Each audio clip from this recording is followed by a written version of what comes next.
content presented in this podcast is based on real events and may contain graphic descriptions of violence, sensitive topics, and explicit language that may be triggering, offensive, or sensitive subjects to some viewers and listeners. Discretion is advised. The purpose of this podcast is to explore and discuss true crime cases for entertainment and educational purposes only. This podcast does not intend to glorify or sensationalize crime, but rather aims to analyze and understand the complexities of human behavior in the criminal justice system. We encourage listeners to approach this content with empathy, critical thinking, respect for the victims and their families. He was a quiet man from a small town in Wisconsin. But what authorities uncovered inside Ed Gein's farmhouse in 1957 would forever redefine horror. Human skin turned into furniture, skulls used as bowls, and the preserved faces of women hanging on the wall like art. The kind of evil that inspired Norman Bates in Psycho, Leatherface in Texas Chainsaw Massacre, and Buffalo Bill in Silence of the Lambs. Now, decades later, Netflix monsters Ed Gein, starring Charlie Hunnam, takes us back into the nightmare, peeling away the layers of his twisted psyche and exploring how one man's obsession with death and his mother created a real-life monster. But while the Netflix series captures the human side of his madness, another team dared to go even deeper into the paranormal remnants of what Ed Gein left behind. Now, in Ed Gein, the real psycho, paranormal investigator Steve Shippy and psychic medium Cindy Kaza visited Plainfield back in 2021 to the very land where those horrors unfolded to find out if something darker still lingers. What they uncovered was chilling, unexplained voices, physical reactions, and energy that seems to remember. It's one thing to study the crimes of Ed Gein. It's another to feel them echo in the present. Tonight, I'm joined by Steve Shippy to talk about what really happened during his investigation, whether the evil of Ed Gein ever truly left Plainfield. But first, we're going to talk about the psyche of Ed Gein and how things really unfolded for him before Steve Shippy and Cindy Kaza decided to do a paranormal investigation there. So with that being said, it's time to start the show. Let's hit it.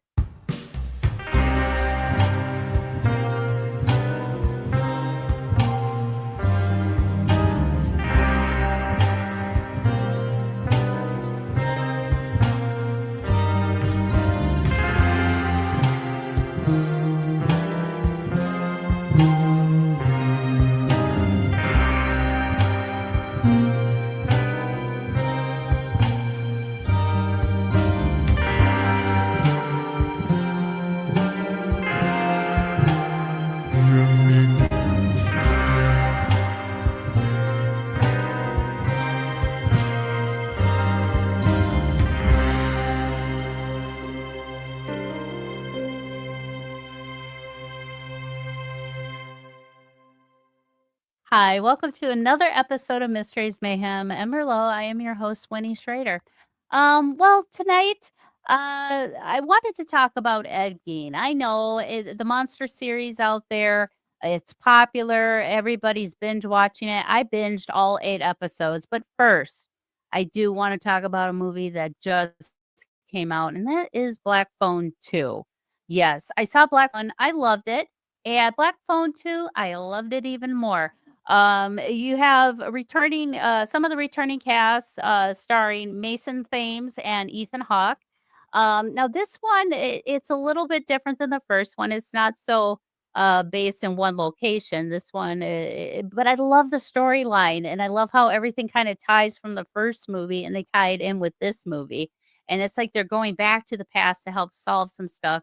So it's really good. I give it 4 out of 5 fingerprints. The only thing, in my humble opinion, that they could have amped up a couple of the creep factors in some spots in the movie. I felt like it was a couple spots were kind of missed horror ops. But overall, it was a really good movie. So go out and see Black Phone 2. Like I said, I give it 4 out of 5 fingerprints. It's a good popcorn movie, especially for the spooky season. It's a good Halloween flick. Go out and see it if you need a good scare. But another scare that I binge watched was Monsters series, Ed Gein. And I was blown away. I was blown away. It was so good. They don't hold back in these monster series. Oh, the first one was Dahmer, fascinating. Second one, the Menendez brothers. Maybe dislike the Menendez brothers even more. But this Ed Gein one, this one really kind of touched me in the feels a bit. One thing I think Ryan Murphy and Ian Brennan do a really good job with their anthology in this monster series is that they humanize these monsters. Now, I'm not saying sympathy or empathy, but they humanize them. They were human. We all have our faults. And it does showcase a lot of mental illness and these turning points in these people's lives where if this didn't happen or if they would have had some type of intervention at this point in their life, would we be talking about them today? And I think they really do showcase that triggering moment as kind of like a really poignant part in the series to show that that's where the wrong turn took place. You know, obviously they did take some creative liberties with the show, you know, like Ed Gein's tied to other serial killers. There's no evidence that he corresponded with, you know, other serial killers like Richard Speck and alike. And they say there's no record of him assisting any type of um, authorities or the FBI in trying to capture any other type of serial killers. But here's kind of like the basic background of Ed Gein. His full name is Edward Theodore Gein. He was born August 27th, 1906 in Little Cross, Wisconsin. And he died July 26th, 1984. It's crazy to think that I was born before Ed Gein died. Of course, his nickname was the Butcher of Plainfield. He was just a handyman and a farm worker, and so he spent the rest of his life in Plainfield, Wisconsin. Now, his mother, Augusta, now she was fanatically religious and abusive woman. She taught Ed that women, besides herself, she was the only woman that wasn't sinful and pure, but all other women were sins of the flesh, and we were the devil. Now, his father, George, was an alcoholic and abusive to both the boys, Henry, Ed's brother, Ed, and Augusta. And he died when Ed was in his late 30s. But after Henry mysteriously died in 1944 during a brush fire, some say that Ed was involved in that one, but we'll go into that a little later. But his brother died, in 1944, and then he lived with his mom, just him and Augusta, until she passed away in 1945. Now, after she died, Ed was just devastated. I mean, he was so codependent on her, and she was very codependent on Ed. But he kept her room as like a shrine to his mother. He boarded it up, just left it untouched the way she left it. Now, this is where the Netflix series really kind of fills in the gaps of Ed Gein's life. Now, having an abusive alcoholic father and an overly religious mother who deflects the anger of her failing marriage onto her children, blaming them for all Gein men are just evil and should never spawn. So at times she would try and drown Ed. Yes, she would drown Ed because the Gein men were evil and they should never procreate. So apparently, you know, her love, I mean, she loved Ed, but then I don't know. She obviously was off her rocker too, but she never succeeded in killing Ed or Henry. So it seems like she tried to divert that in using sexual shame to control Ed. Now, she tried to do that with Henry, but Henry wasn't having it. Now, she instilled into Ed that all women are evil and sinful, that the Gein seed should not ever spawn or have children. He should never have sex. He should never masturbate. All these thoughts and stuff were sins of the flesh and they were evil. No one could love him. No one could love him except his mother, the way a mother could. And she made him very codependent on him. I mean, Gein idolized his mother so much that might be the reason why Ed had killed his brother Henry. See, now in the series, it kind of showcases the possible theory of what happened with Henry. Now, Henry wanted to leave the home. He was tired of dealing with Augusta. He's like, I want to marry this girl. He was in love. He wanted to marry her. And of course, as Augusta, why are you doing, oh, women are evil. Don't, you're just going to leave me. I think the reason why she was trying to hold on to her boys so much because she was afraid to be alone. And Henry wasn't having it, and Ed probably felt that Henry was hurting Augusta, breaking her heart, and Ed was very protective of Augusta, his mother, and I'm sure something that Henry may have said triggered something in Ed to attack his brother. Now, they said he died in a controlled, out of control brush fire, like the smoke got out of control, and supposedly he died from smoke inhalation from that. So, but when they found his body, he seemed like he was dead a lot longer than just the brush fire. So they think he may have put his body in the area where the brush fire was after he bludgeoned him to death. When Augusta died, this is where Ed really started to go downhill. Um, I'm wondering if the tragedy and the trauma of losing his mother, the one woman, the one person that loved him, the only person that really loved him, is gone now. I'm wondering if he developed a split personality. Because that's when he started grave robbing. He never digged up his mother, Augusta, because he couldn't. But from reports of him talking with psychologists and things like that, he said that his mother would tell him to dig up other women that resembled her and things like that. So that's when that started. He would exhume the female corpses that resembled his mom, and he would use the skin to craft skin suits and other stuff like furniture, lampshades, some chairs, and he would use the bones for tools, bowls, things like that. He wanted to bring his mom back.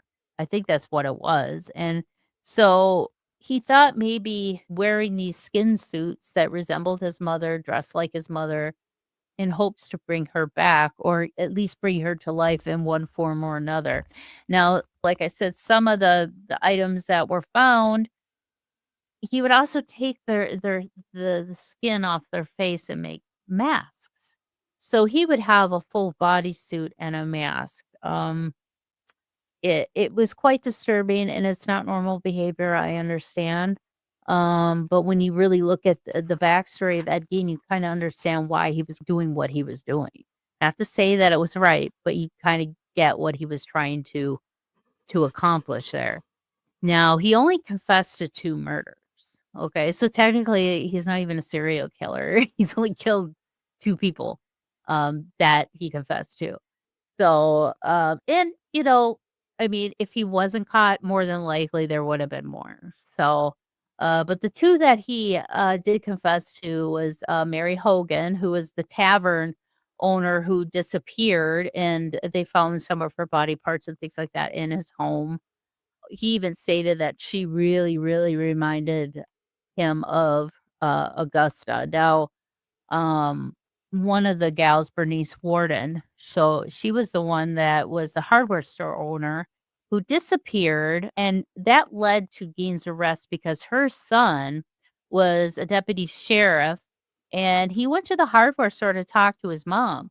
And that's when he noticed, like, this smear of blood that was, like something bloody was drug on the floor, and he found receipts with the last sale was to Ed Gein, for some I think it was antifreeze or something like that.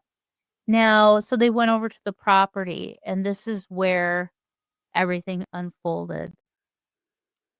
And this has gotta be, I can't imagine what Bernice's son was going through, but he went into, like, the barn or a shed, and his mother was strung up and pretty much dressed, like, cut and dressed like a deer, and she was decapitated.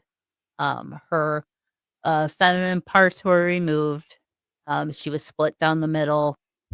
Um, yeah, I mean, she literally looked like game hanging up there. And her son found her like this. The trauma in that alone, I can't imagine. Now, there were rumors that maybe Bernice and Gein had kind of a fling going on, or maybe Gein had a crush on her. I don't know, but that could be why maybe she was displayed in such a humiliating way. Um, having her woman parts removed and things like that. I'm wondering if Augusta was kind of talking to Ed in his head with that one.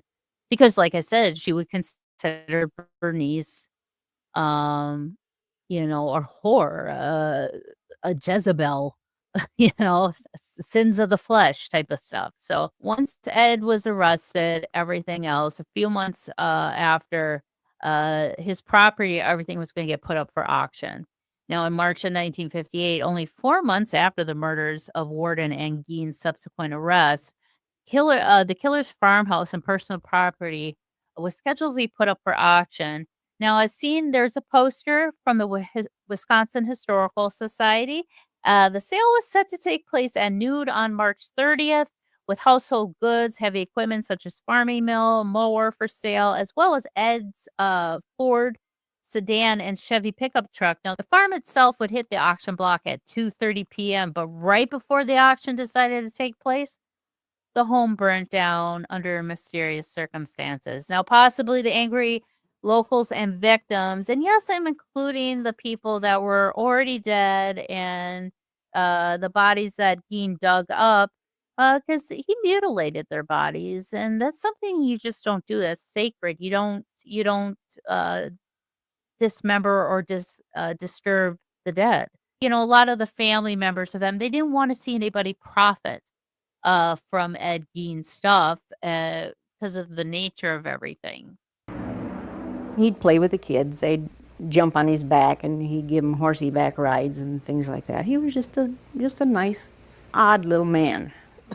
Well, Ed Gein was always a person that everybody liked to pick on. They'd take a bottle of beer and they would open it up and put a little whiskey in it to give him a little more jolt at noon there, unbeknown to him, to kind of get him going. He was the guy that everybody picked on.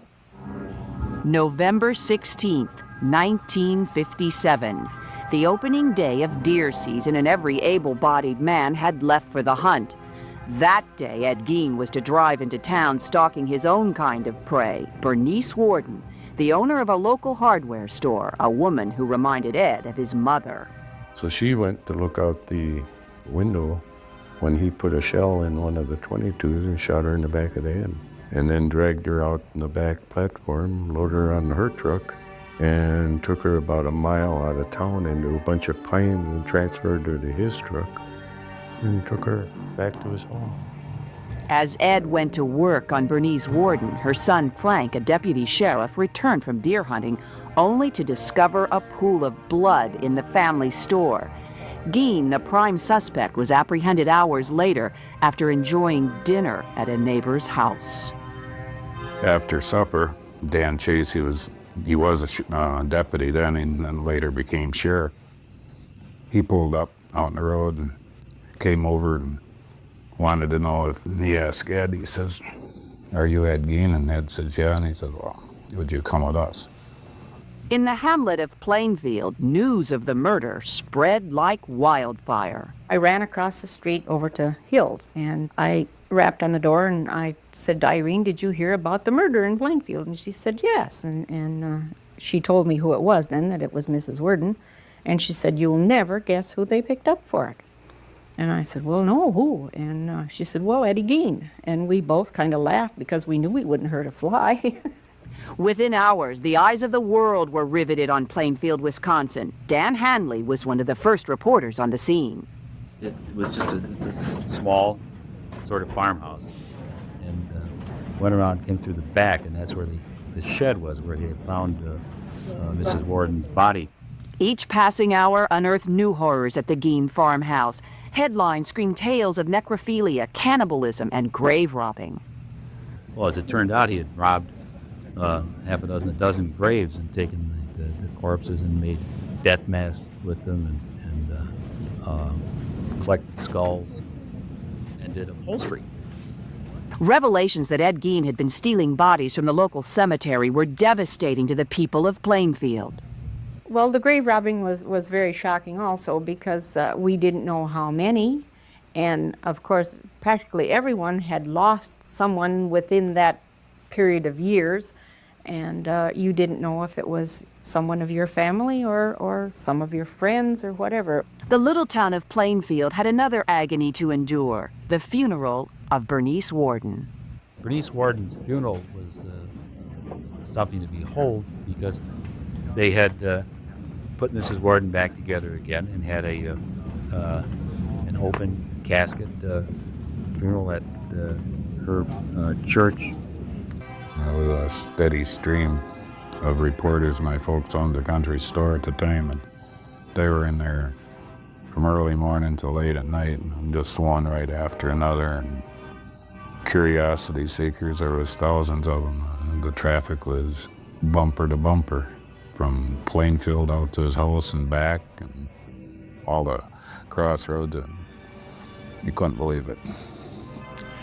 All the local people wanted was to forget the horrors and bury the past. Ed Gein's house was put up for auction. Days before the big sale, Ed's house burned to the ground. I am glad that the house burned down so that there was always talk of somebody buying it and making a house of horrors and charging money to go through it. And I'm glad it's gone so that that part was not carried out. Now, Ed Gein was arrested November 16th, 1957. They found and arrested Gein. He was at a neighbor's home having dinner while they got him. Now, following Gein's arrest in 1957, a local woman from Gein's hometown of Plainfield named Adeline Watkins, who was featured in the Netflix series Monsters Ed Gein, she gave us an interview with the Minneapolis Tribune, which was reprinted in the Wisconsin State Journal November 21st, 1957, saying Gein once proposed to her. Watkins, who was 50 years old at the time, described Gein as good and kind and sweet in the article. She claimed the two had a 20-year romance and that Gein was so nice about doing things. And I wanted to do things sometimes, but I felt like I was taking advantage of him. I loved him and I still do, she said. Watkins said her last date with Gein was February 6, 1955, about 2 years before he was arrested. Now, she claims that Gein didn't explicitly propose to her that night, but she knew what he meant. I turned him down, but not because there was anything wrong with him. I continued, it was something wrong with me. I guess I was afraid I wouldn't be able to live up to what he expected me to be.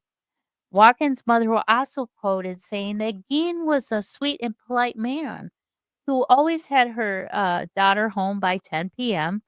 from a date. Now, Watkins added that Gein often talked about books, including his favorites about lions, tigers, Africa, and India. She said they also loved true crime, too. Now, I guess we discussed everything, every murder we ever heard about, she said. Eddie had told how the murdered did wrong, what mistakes he had made, and I thought it was interesting. Now, he never publicly mentions Watkins at all. Now, after Watkins interviewed with the Minneapolis paper, it was also picked up by the Associated Press and made national headlines for her alleged love affair with the ghoulish murderer and grave robber. Now, she then spoke to local Stevens Point Journal in Wisconsin for a story that ran December 3rd, just a couple weeks after her first interview in 1957, and now she's denying everything of the previous statements. Watkins said there was no 20-year romance between the two. They had known each other for 20 years. She said she had only spent time with him during a 7-month period in 1954 and went to a few shows at a local theater with him and spent time with him at her home. And she said she never visited the Gein farm. Now, she denied everything, even from her mother's comments about how nice and polite Ed was. Was this a true romance? Or was someone trying to just grab the spotlight for a brief moment? What say you? Email me at mysteriesmayhem@merlot@gmail.com. I'd love to see what you think about good old Adeline Watkins. Now, when Gein was arrested, during the questioning, he revealed details of the grave robbing and admitted to exhuming numerous bodies. When he confessed to murdering Mary and Bernice, he says he doesn't remember killing anyone. Like it was lost time or he just like blacked out. So how would you know when to go to the cemetery? Well, no, I have to pay. Yeah, somebody died in fact. What time of the year was this when you get there? Anytime. I don't know. How sure when you got about the graves? No, but Did they cave in on you? didn't, but it should have, I guess. Well, which was the first grave that you had? Adam. Okay. Did you know her? When she was alive? Not true. No. How long ago did you start? Like I say, about 4 years. And this woman come down. 4 years since you've been into the grave, huh? Touch. I don't understand how you dig up a grave. But tell me how to do it. You would take the part up and put her back in coffin. Take the heads off. Then how would you, what would you do to the head? That must have been taken from reading about these magazines and everything. Taking the flesh off like that head hunter. Well, what parts would you take off? Yes, you understand. The head and the sexual part. And you cut them out. Yeah, but What would you do with the sexual part? that then, One was painted it, then. oh, that on the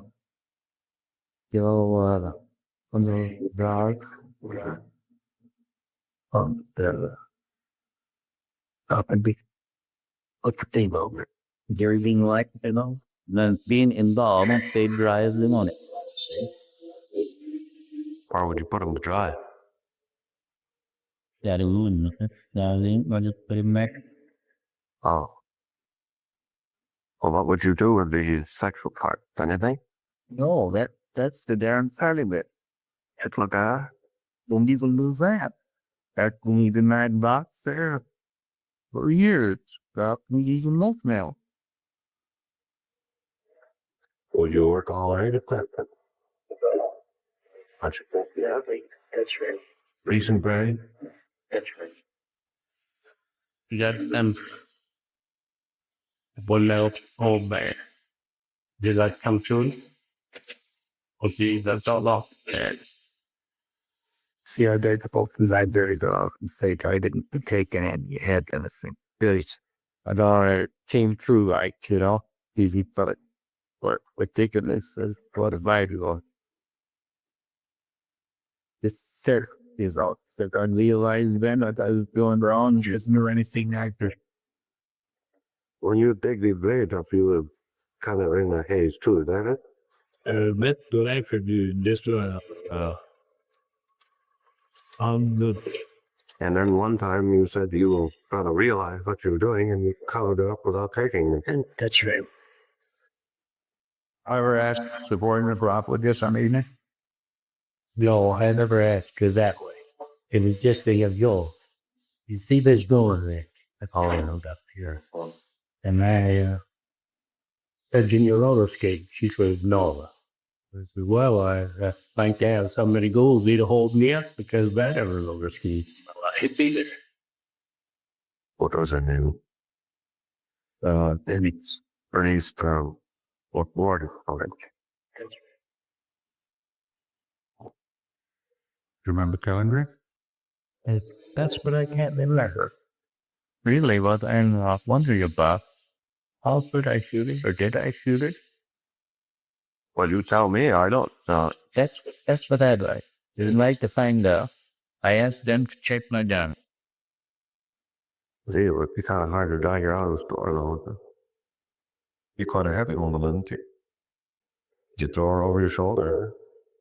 Shut up, we like to be there. To drag her out. Well, not.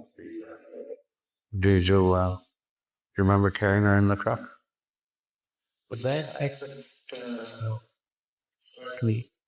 Well, I haven't been out to your place at all. I don't know anything about your place. There's a woodshed right to the hollow. That would be. Well, what? Is it attached to the house? And you're going from the woodshed into the house. That man. That's right. How was you hanging up there? She hang them feet. By the feet. Touch. Well, Mrs. Warhol. How was she tied up there by the feet?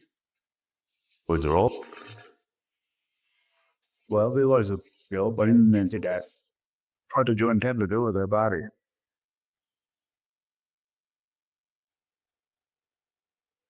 What did you use to cut her?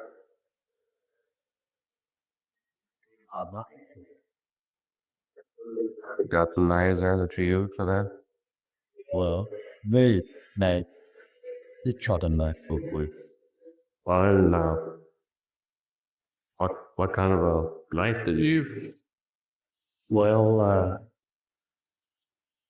I need that from on fire. Smell. Do you like nothing nice bands?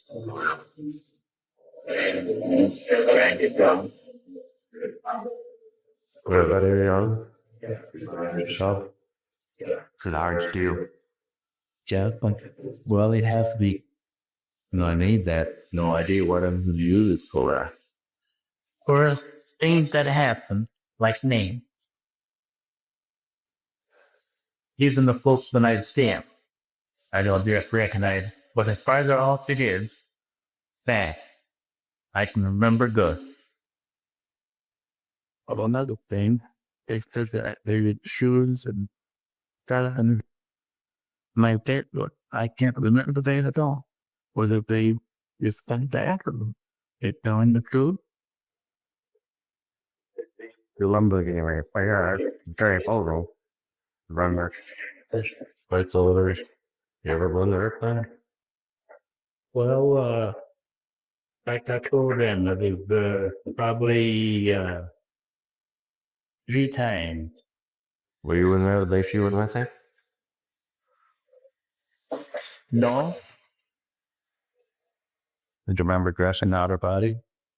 Yeah. Mustard. Would you enjoy it while you were doing it? What's the respect of that? I mean, they didn't care. I move better, like, you know, worry. Restless. Trying to pick my night. I guess, that dog looked me up. I went very into a key. Did he let you there? What that? Yeah, right. No. Now you're up to standing there and having trouble or stuff like that. And my heart was bleeding so fast. Yeah, let's go over there and check for grades. We point out if it's returning to me. That's right, doctor. Well, we've got to find out what other graves you went in and what grave you took all these heads held. I'm afraid that if people found out about that, there might be quite an uprising. Well, we'll do that just to the 3 of us. We aren't going to say anything about anybody. Now, his trial was delayed at first due to his mental state. But once he was deemed mentally fit to stand trial, he was found guilty. But then he was legally declared insane. So his sentence was at the Central State Hospital for the criminally insane. Later, it became Mendota Mental Health Institute. Now, he spent the rest of his life in that psychiatric facility. In his later years, many serial killers turned to Gein as kind of a role model. No, so did the FBI. Now, they used Gein as kind of an outline to base some of the key qualities in a sadistic killer or serial killer. There was no evidence that he corresponded with any other serial killers or assisted authorities in capturing or tipping off the FBI to capture any type of serial killers. Now, pop culture, Ed Gein has spawned so much in the horror genre. I mean, the granddaddy of them all is Psycho. I mean, Norman Bates's character is Ed Gein, except Norman Bates looks like he's an Ivy Leaguer, where Ed Gein looks like he's a farmhand, which he was. But yeah, Anthony Perkins, his character is Ed, and his mother. I mean, the whole story of Psycho is based off of Ed Gein's life. And Alfred Hitchcock was a fan of Ed Gein in a way. He was fascinated by the story that he wanted to replicate the house, the Psycho house, as much as he could as what it looked like in Ed Gein's home. I mean, you have Leatherface from Texas Chainsaw Massacre. I mean, that's kind of showcases the psychotic side of Ed Gein. Probably when he was in this hysterical state, he doesn't remember killing people.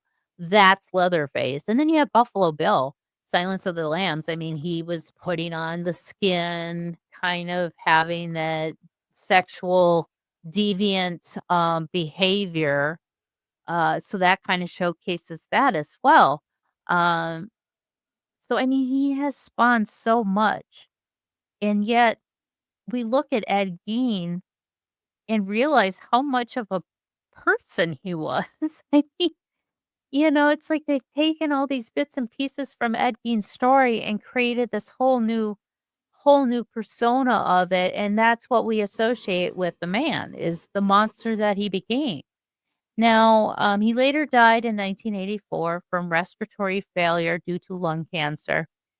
He was buried next to his mother in Plainfield, Wisconsin, and his brother Henry and his father George. Now, there is no gravestone anymore because people kept vandalizing it, ripping it out from the ground. So they have just not even replaced it. But you can go to the Plainfield Cemetery and visit Ed Gein's grave. You'll see the other headstones, and his is just kind of sitting in the middle. It's kind of a missing tooth in the cemetery if you kind of look at it. So that's kind of one of the things I really love about the Monster series, on how it kind of gives the backstory of why Ed was probably the monster he was, what caused him to that mental illness, that untreated trauma. And it showcased it in the Dahmer series as well, even the Menendez, even though I think they were just a bunch of rich, entitled brats that just weren't getting their way. Not to say that they weren't abused or anything, but I think their motives for killing their parents were not what they're stating. And that's just my opinion. But, it did showcase, though, the dysfunction of that family, of the Menendez family. Obviously, there was something going on. Sexual abuse, verbal abuse, I don't know. That whole family, they're just gross. Superficial people drive me insane. But the Gein story, almost like he was a victim of, then they didn't have the wherewithal to really understand mental illness and to treat it properly. No, they had drugs. I mean, they had lithium, they had things like that. But that's almost like masking the symptoms. That's not really taking care of the crux of the issue. So when you have these untreated traumas and all you're doing is throwing medicine on them and then stick them in a loony bin, well, that's not going to really get down to the crux of it either. So, but in Ed's case, what's done was done, and there was nothing that he could do to go back to fix it. But we can use these as kind of a standard to say, okay, what signs could we look for so it doesn't get to this point? Obviously, with everything going on in the world today with assassinations, school shootings, things like that, something's missing in today's society when it comes to mental illness and the awareness of it and to treat it properly. And, it shows like this, Monsters, even up and coming here with Ed Gein, the real psycho, with Steve Shippy. touching on those little elements and finding the truth of what really happened can really help people understand the whole case versus what you're just seeing in snippets. Granted, these are entertainment pieces and they do take liberties, but read between the lines when you watch these and understand that, there are things that we see the warning signs every day, but we're not doing anything about it. And that's why we need to make the change. Have you ever felt like something or someone was trying to tell you something?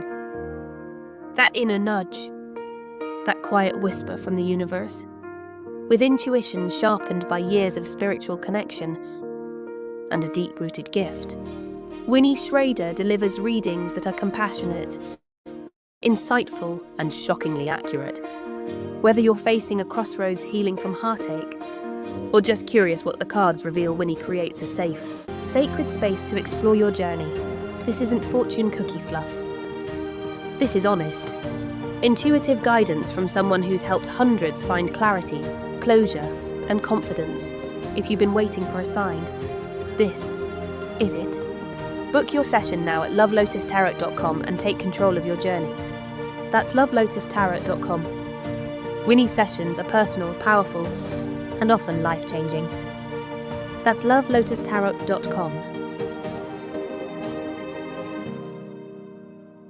Have you ever felt like something or someone was trying to tell you something? That inner nudge, that quiet whisper from the universe, with intuition sharpened by years of spiritual connection and a deep-rooted gift. Winnie Schrader delivers readings that are compassionate, insightful, and shockingly accurate. Whether you're facing a crossroads healing from heartache, or just curious what the cards reveal, Winnie creates a safe, sacred space to explore your journey.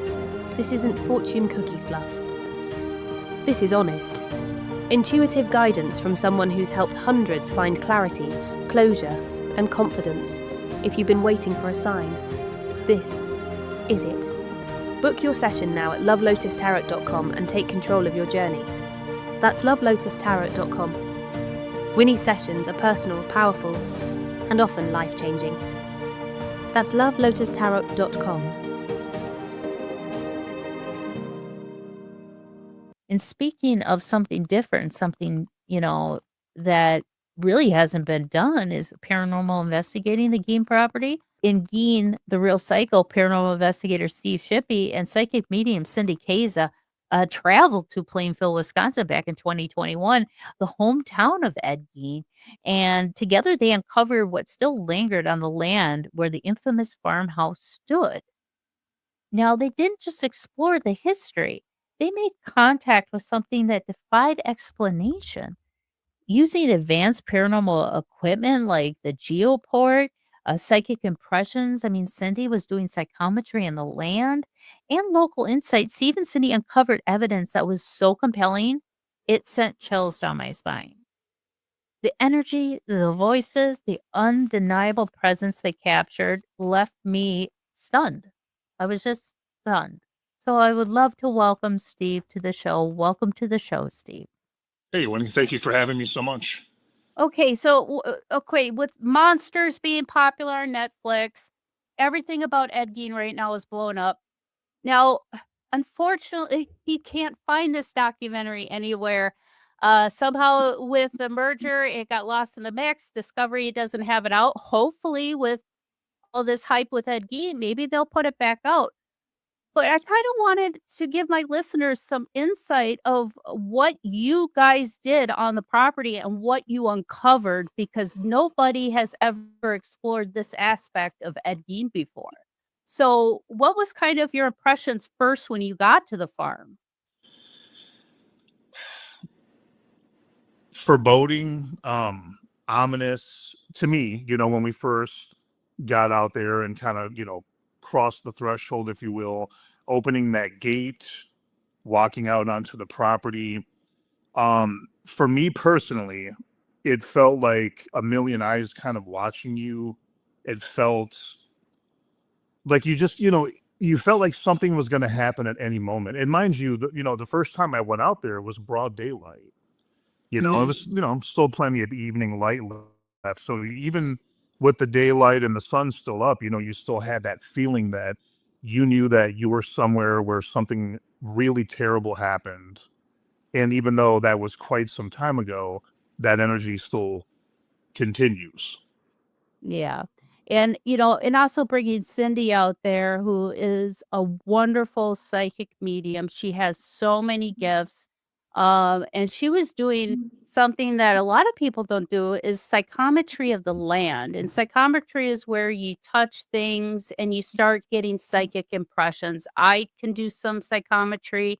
I've actually talked to Cindy about it, and how I can advance it. But the stuff she was picking up on just the land itself was amazing, and, she obviously was picking up more than just the Gein family, with it being native land and all those things, but, she immediately seemed to connect with Augusta immediately, and through the whole time I watched it, I could sense Augusta's spirit walking behind Cindy and just following her and keeping her eyes on her as if she was like a school teacher, following a troubled student around the school. I just had that sense. So when Cindy got on the property and how you were feeling once you stepped foot on the property, were you guys kind of on the same wavelength when it came to the property, or was she feeling something completely different than what you were feeling? I mean, I would say we were on the same wavelength. And what's interesting too, I guess just a little footnote, is that was the first time that Cindy and I had ever met each other, was Okay. at that moment, that investigation, that moment where I arrived, she arrived, a quick shake of the hands, and we are now on the Ed Gein property. So what a way to start. So yeah, so it was really interesting because, that's just how I was feeling, as an investigator, as a producer, being out there. But Cindy, immediately it was like a lightning rod, boom, and I'm just watching her. And then I just got to the point where, if for those who did see the project, the documentary, I just started filming her. That was my main objective is, she is on the trail instantly. And like you said, she was picking up on, so much the energy of Gein. She was definitely picking up on a female presence, which we believe to be Augusta. But then also, as you noted, further back, the native lands, sacred burial mounds, which she was completely accurate upon, with. And it was very interesting to watch her work and see how quickly this was happening, and kind of watching her feel these things, see these things, touch, different objects and in real time, and spitting out all this information that we were able to verify. So yeah, meeting Cindy that way on that investigation was pretty intense. Yeah, and it could have been even more intense too because nobody's really investigated the property. It's almost like opening up that paranormal door to the spirits and say, "Hey, we're here. We want to talk to you." And it's like, "Whoa, somebody's here." You know? Yeah, So, it was difficult to gain access. It really was. It took us as a crew of individuals that had produced this project. We spent weeks and weeks trying to get permission to even be able to go out there. I mean, it was that difficult. yeah, and I don't blame any property owner that does own the game property because you can imagine if you were to just have that place accessible to anybody, you would have people consistently on your property, probably vandalizing, doing whatever. So I don't blame people. I mean, you have the Amityville house. The people who owns that, they want nothing to do with the Amityville, and they get so mad when people drive by and stop and take pictures. Yeah. But there's no home of Ed Gein because it was burnt down due to an auction, and it was a mysterious fire, unexplained. But obviously, it was the townsfolk who, thought it was pretty gross to make a profit off of what Ed Gein did. And I don't blame them, No, I So, don't blame them either. And I just want to throw in something real quick. You Mhm. know, we know the Gein story to have inspired Psycho and Yeah. and Silence of the Lambs, but based on what you just said, which we all kind of really believe it was the townsfolk who burnt the house down. What other horror film does that remind you of, where the community set fire to a location, or I guess in this case more of an individual? Oh. You know, a little He bit of Nightmare on has Elm Street. claws. Right. Yeah, Freddy It Krueger. just Oh, makes I you didn't even wonder. think of that. It makes you wonder how many stories, films, books in the genre did the Gein story inspire, whether it would be loosely or a little bit or a lot of it, you know. Well, yeah, and it's like some movies you almost kind of see a little nuance of a nod to this, or a nod to zombie movies or Ed Gein or whatever. So yeah, I didn't even think of Nightmare on Elm Street. Freddy Krueger, yeah, they burnt Freddy Krueger because he was killing and kidnapping children. So that totally makes sense. And the pop culture of Ed Gein, the problem is that nobody really knew the backstory of Ed Gein other than he was this horrific, evil monster that, you know, skinned women and wore their skin and just was just this grotesque human being. But there's so much more to Ed Gein on the underside.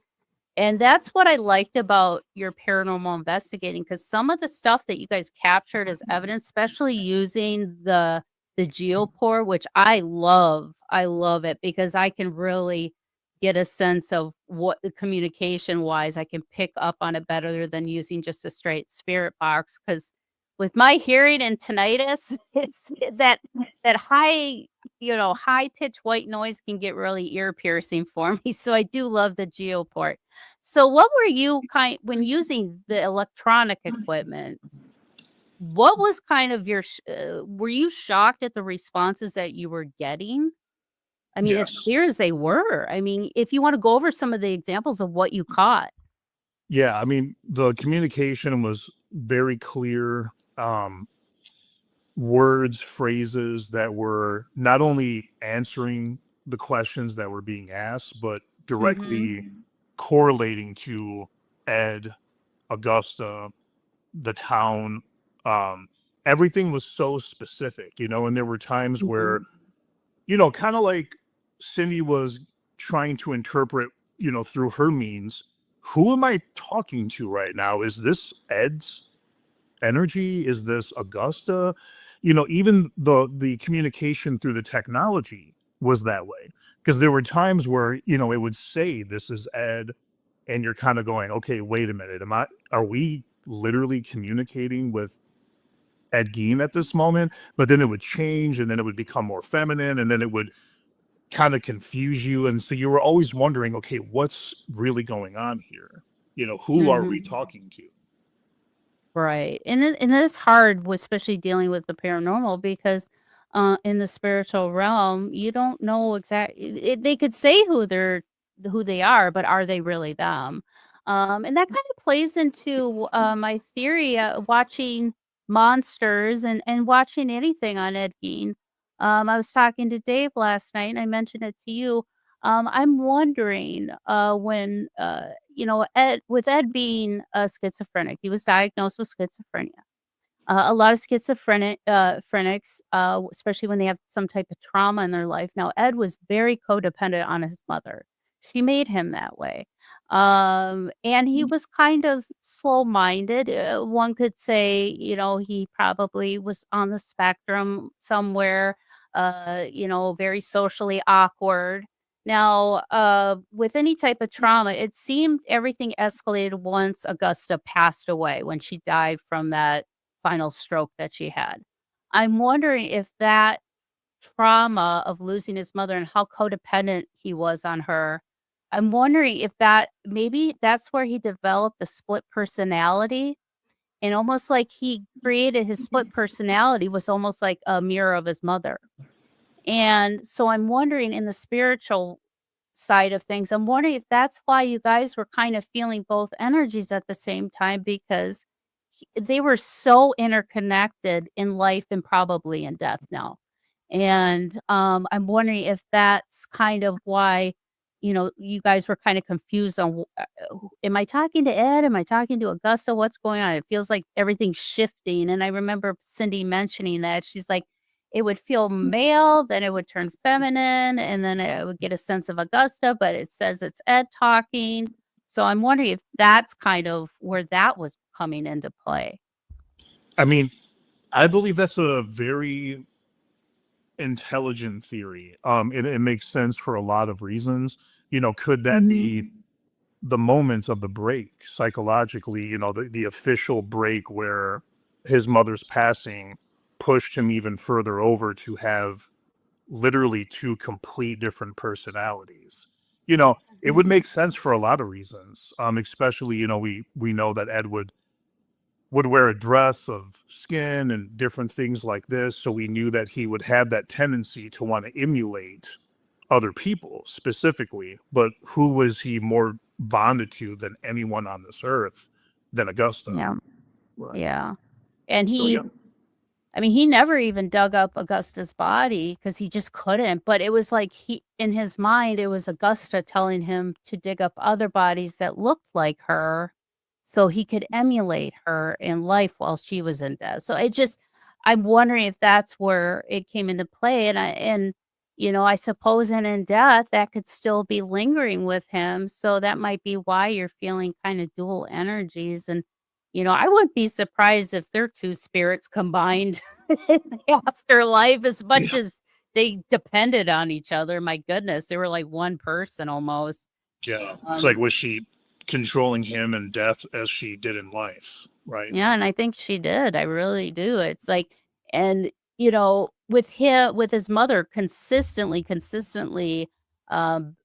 putting him down for being human, sexual desires, things like that, masturbation, all those things are normal human behaviors, yet she chastised him for doing those things, and he never wanted to disappoint his mother. So what do you do? Well, you create another personality. So Ed Gein's not disappointing his mother. It's this other personality that's doing it. So, I could see why that could come into play. And, Augusta, I mean, with your guys' investigation, I felt like she was coming through stronger than Ed ever did.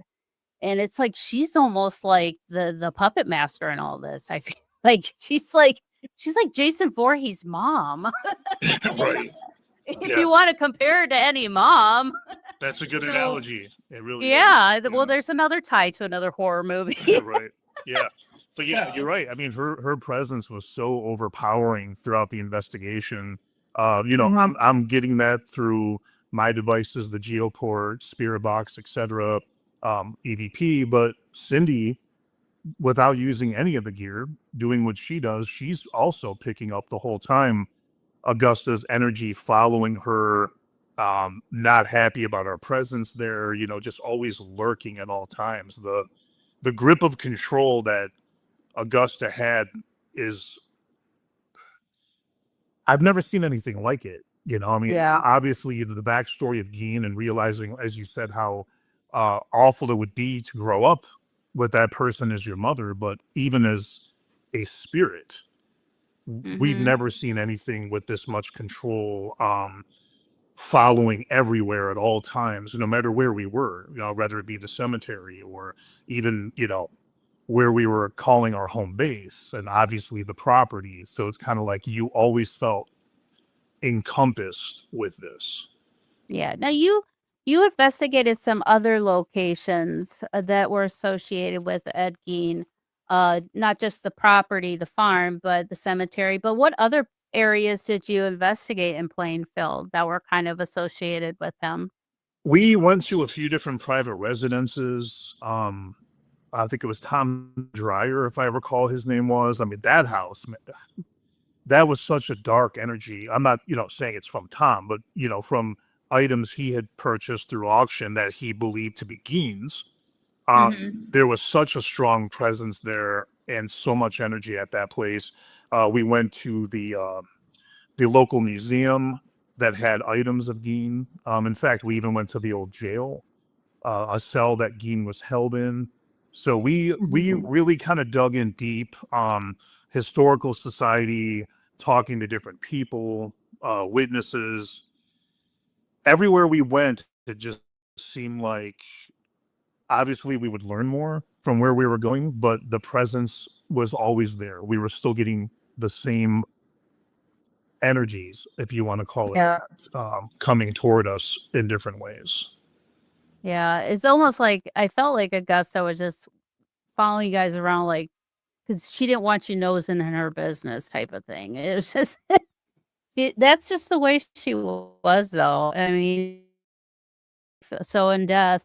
Now, was there anything about the investigation that completely shocked you that you had no idea of, or you were completely you thought one way, but now you completely have changed your mind and think a different way about something that you knew of Gein, that this investigation changed your mind on? Yeah, I want to say this lightly. Um, there's I have no there's no excuse for anything Yeah. Gein did, and that's fact. I mean, period. But I guess for me, I mean, besides the shocking evidence and how active it was and everything we've discussed, right?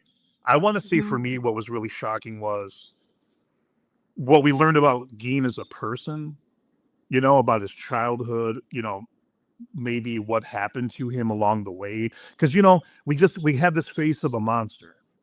We have these scenes in films, and and hey, Mhm. he inspired Leatherface, and he inspired Psycho, and so that's all you think of is this. Are these cinematic horror moments and elements? But you're out there learning about him as a person, as a child, um, Mhm. his alcoholic father, the abuse, the mother, being out there, the rural nature of where he grew up, having a learning disability. There's so many things that would make it very difficult for a young person to have a chance when you're growing up Right. with these parents in this area with all these strikes against you.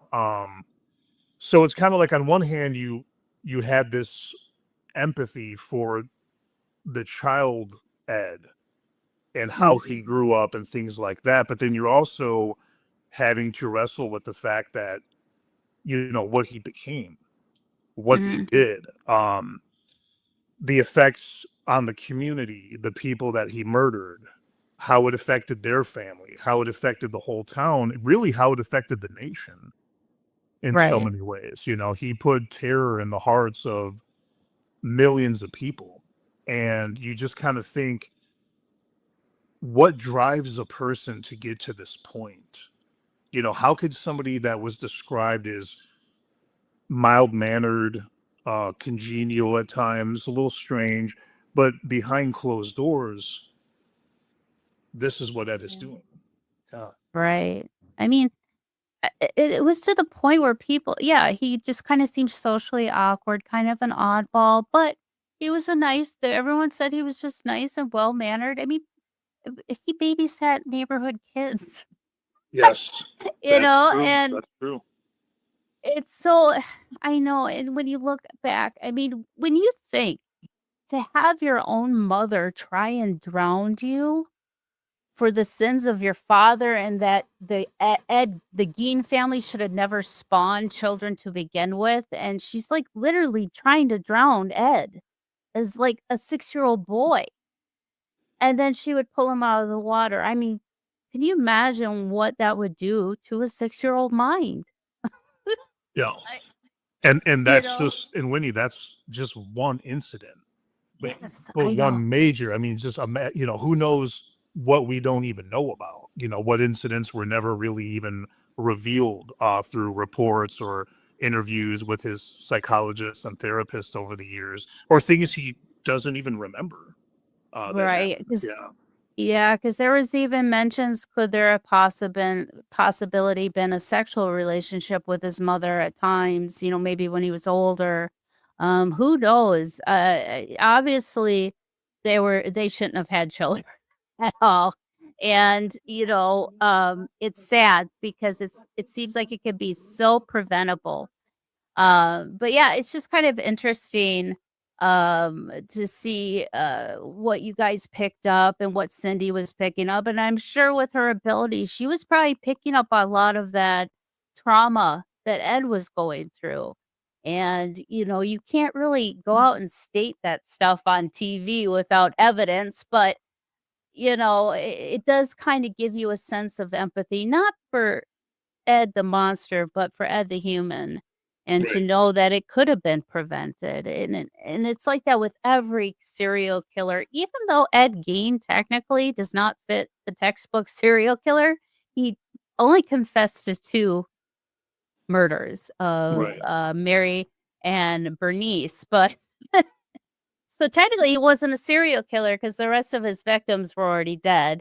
Even though I still call them victims because it's their body, and that's kind of sacred. You just don't do that. That's no, that's bad, bad, bad, bad. But And well, thank you so. there's a lot of rumors too that there were more victims. I'm sure you've heard Yeah, that. Not yeah, confirmed, but out of all the different names kind of going around and disappearances, from what I really recall while investigating this, was law enforcement believed there was one yeah. or two that really seemed to fit, but Ed just wouldn't confess to it. So it does make you wonder. Unfortunately, we'll never know. Right. And back then too, they didn't have the DNA to match. Like I'm sure those 2 that he possibly, they really think that they could charge him with those other 2. Their body parts could have been in there in his house, but they would have never known because of not having the science to match that DNA to a missing person. But thank you so much, Steve, for coming on. I really liked how you guys, and I'm so mad that you can't see this documentary, but hopefully, hey, reach out to Discovery people, say you want it on the air tomorrow. Because I want to see it again because it was back in 2001. So I'm trying to go off of memory of what you guys uncovered. But the Ed Gein story, I think this is probably would be the next level if we can continue to do some more paranormal investigating. And I know a few other paranormal YouTubers have gone out to the Gein property and kind of done what you've done. And they've been picking up some great evidence too. So, but now, what is kind of your latest projects? You did the Haunting in the Heartland series, and then your website is hauntedsaginaw.com. What do you have on your website that people can go check out? Sure. Well, I've done I think I'm up to 14 independent documentaries. That's what I've been doing, well before Travel Channel found me. And so I've got all those are on Amazon. If people watch on Amazon, you can just look up my name or Haunted Saginaw. So every year we do a documentary, go out, conduct a paranormal investigation, and we do a huge red carpet premiere in Saginaw, Michigan. Draws 4,000 people, and we've been doing that since 2010. And Oh, and then, like you said, along the way, I got discovered, and Haunting in the Heartland came out. Then I did 4 or 5 shock docs, and also Paranormal Caught on Camera. I'm currently now doing season 9, so this will be my 4th season with Paranormal Caught on Camera. It's always fun, and getting ready to drop another film in November 29th. The Haunting on Brockway Street 3 will release. Oh, awesome. Yeah, I loved the shock doc today. The Ed Gein one was a shock doc. Now you also did Flight, is it 403? 401, Ghost of Flight 401. Yeah. Yeah, Ghost of Flight 401. I do want to cover that case as well because that's interesting. I love aviation. And I love all aspects of that. And then you also did the other one. Did you do the Scream one with Cindy as well? About the real Scream? Okay, Yeah. perfect. Yeah, and Dave did the shock doc about the Lizzie Borden, which that's gonna blow up too, because guess what the next monster series gonna be? Lizzie Borden. So we're definitely gonna cover that when that comes out. But thank you so much for your time today, Steve. Again, the website is Haunted Saginaw. I'll put a link for that in today's description. That way you can find everything that is Steve Shippy, and all the stuff and all your projects. And is there a way for people to kind of get alerted when a new project comes out? Do you have like a YouTube or something where people can sign up so once new projects get released, they're alerted to it? Sure. Yeah, on YouTube, they can look up Haunted Saginaw. We have a channel. I do have, search Steve Shippy on Instagram. I'm pretty active on Instagram. I kind of like that platform the most Yeah. for whatever Well, reason. well, the other ones are getting too. Yeah, too wild. They're too crazy for our paranormal bunch. I Right. can tell And it's you like that. 10,000 sponsored ads every time you log in. And it's like, come on. I know. I know. It's either Right. that or it's somebody's fighting about politics somewhere on there. So it's I'll stick with Instagram. Well, thank you so much, Steve, and I hope to see you guys all next week. Thank you for joining me for another episode of Mysteries, Mayhem, and Merlot. And until our next case, my armchair detectives, stay safe, stay vigilant, and stay aware. I'll see you right here next week on Mysteries, Mayhem, and Merlot.